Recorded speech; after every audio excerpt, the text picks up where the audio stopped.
In the spring of 1138, Jews in the southern Spanish city of Cordoba were preparing for Passover, the festival of deliverance. But the household of the esteemed rabbinical judge of Cordoba, Rabbi Maimon, was celebrating a delivery of another kind. Just one day shy of Passover, the rabbi and his wife welcomed their eldest son, whom they named Moshe, Hebrew for Moses.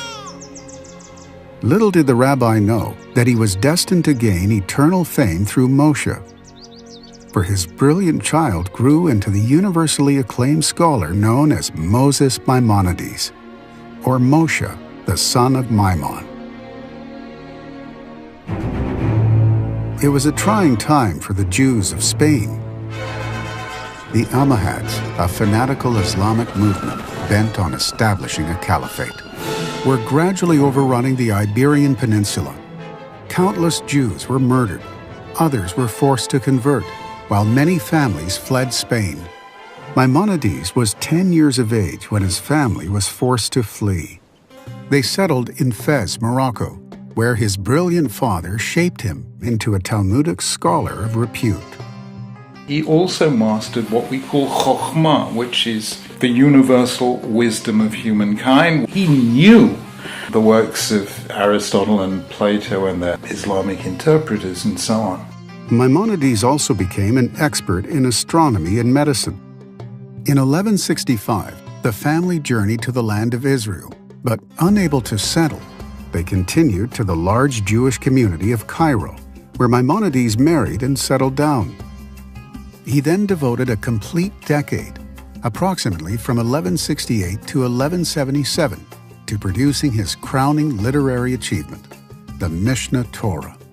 He was an ish halacha. He was the greatest rabbi of the Middle Ages. He wrote the greatest law code in all of Jewish history, the Mishnah Torah. He was an absolutely outstanding master halachist. For the first time since God gave the Torah at Sinai, the entire body of Jewish law would be codified in a systemic, clear, and concise fashion. The 14-volume masterpiece created a powerful impression across the Jewish world. Then, in 1177, tragedy struck. Maimonides' brother, David, drowned when his ship, fully laden with merchandise, sunk in the Indian Ocean.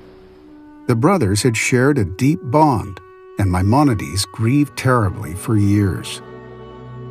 David had also been Maimonides' business partner, and this calamity meant financial ruination for Maimonides, who was now forced to become a doctor.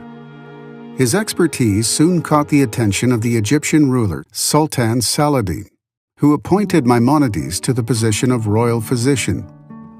Maimonides also served as the leader of Egyptian Jewry. He juggled his time between his royal duties, treating private patients, serving as a statesman for the Jewish community, teaching Torah, and discussing medicine, philosophy, and science with his non-Jewish audiences. Maimonides described his schedule in a letter to a dear student, Rabbi Samuel ibn Taban of Provence.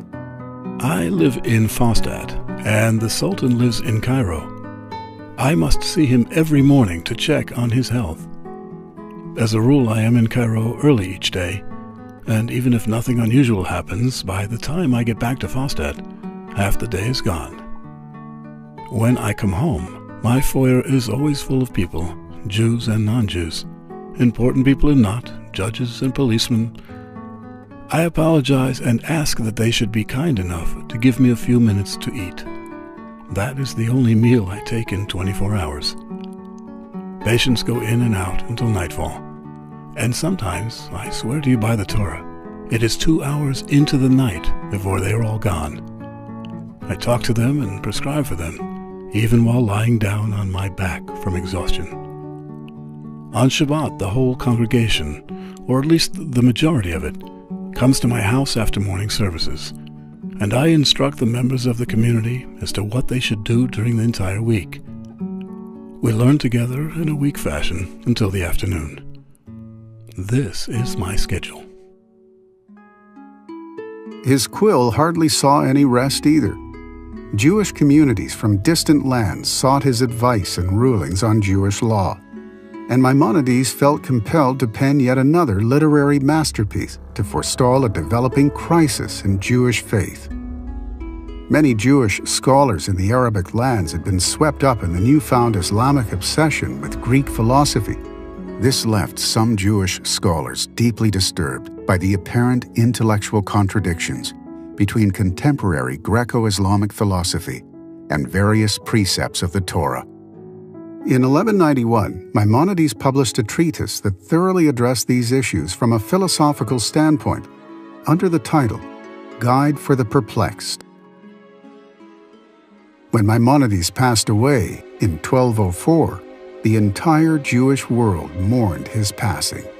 An epitaph without historical parallel was carved into his gravestone, proclaiming that since the days of Moses, no Jewish leader's achievements had rivaled that of Moses Maimonides. And yet, just 30 years after his death, Maimonides and some of his works became the subject of bitter controversy in the wider Jewish community. At the height of the dispute, some Jews slandered Maimonides' books to Christian religious authorities, who burned them as heretical works.